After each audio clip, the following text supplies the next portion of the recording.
काम कर, मला पण घेऊन जा तुझ्या बरोबर. हा, आणि तिकडे येऊन राहणार कुठं? तुझ्या घरी. अगं मीच मुंबईला यायचा विचार करतोय. इथं आलो तर निदान एखादी बरी नोकरी तरी मिळेल.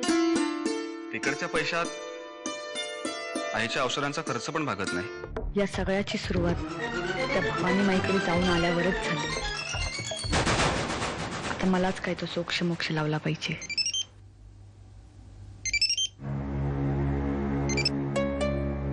अजून मेलीये का जिवंत आहे हे बघायला फोन केलाय का? तू काहीतरी अभद्र बोलू नकोस ग. तुमच्या आजूबाजूला जे काही चाललंय ते सगळं जास्त अभद्र आहे. त्याचा विचार करा. हो आपण करूया. तू एक काम कर, तू आधी घरी ये. तू कुठे आहेस सांग मला. ज्या गोष्टी घरात पुरुष या नात्याने तुम्ही करायला पाहिजेत ना त्या मी करायला चालले. अहिल्या, तू काय करायला चाललीस? तू कुठे चाललीस?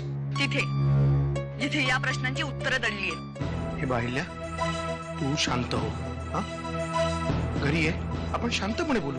वनिता ज्या वेळेला इथून गेली त्याच वेळेला माझ्या मनामध्ये शंकेची पाल चुकचुकली होती. तिच्याकडून परशुराम साहेबांकडे आणि परशुराम साहेबांकडून अहिल्या वहिनींकडे हे कळणं अवघड नाहीये. म्हणजे आपल्याला जेवढं सोपं वाटलं होतं तेवढं सोपं नाहीये हे प्रकरण. अहिल्या वहिनी जे काही बोलल्या ते साहेबांना कळाले. त्याच्या देखतच तर झालं ना सगळं. पैसा? माझा पहिला पगार. एवढंच?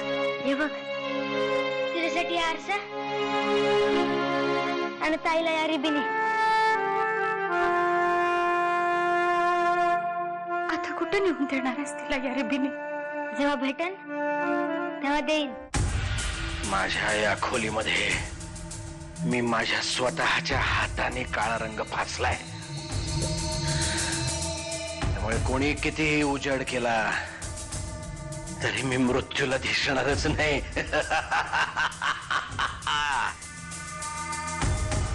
चल जा इथून जा. माझे मोठे दीर तुझ्याकडे आले होते तेव्हापासून आमच्या घराची वाट लागलीये. तू त्यांना असं काय सांगितलंस?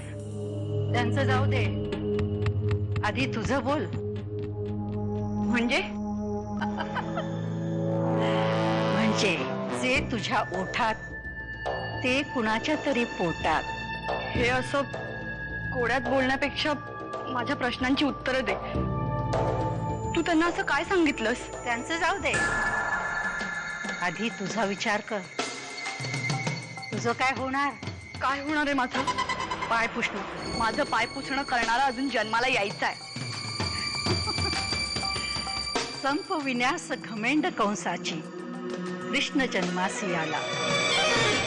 उतर विन्यास तुझा तोरा पुत्र जन्म घेईल तुझ्याच घरा. अहिल्या, तू ताबडतोब आधी घरी ये. का? मलाही गोळ्या घालणार आहात? हे बघ, डोळ्यांनी पाहिलेल्या सगळ्याच गोष्टी खऱ्या असतात असं नाही. ये तू इथे, मी समजावून सांगते तुला. मला काही समजून घ्यायचं नाहीये. अगं पण किल्लेदारांच्या सुनेला शोभत नाही हे. तुमचं दुर्दैव आणि माझं सुदैव म्हणून मी तुमची सून झाले ना. अगं पण रागाच्या भरात बोलले मी. मग मलाही राग येतो. अगं हो, पण जरा आत्या, मी बोलतो तिच्याशी. थांब दे. हॅलो. हे बा अहिल्या, तू ताप. हॅलो. कट केला होता. नक्की काय झालंय? थोडेसे गैरसमज झालेत, ती आली की दूर करेन मी. गेले काही दिवस खूप वेगळे वागतात ते. धड बोलत नाहीत, हसत नाहीत. त्यांना काही झालं तर नाहीये ना? काहीही झालेलं नाहीये त्याला. हे बघ, नर्मदेच्या जाण्यामुळे थोडासा खचलाय एवढंच. सकाळी प्रॅक्टिसला जायचंय ना तुला.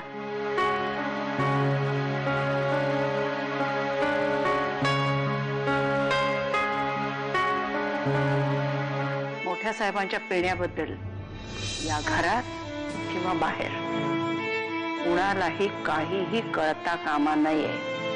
कळलं?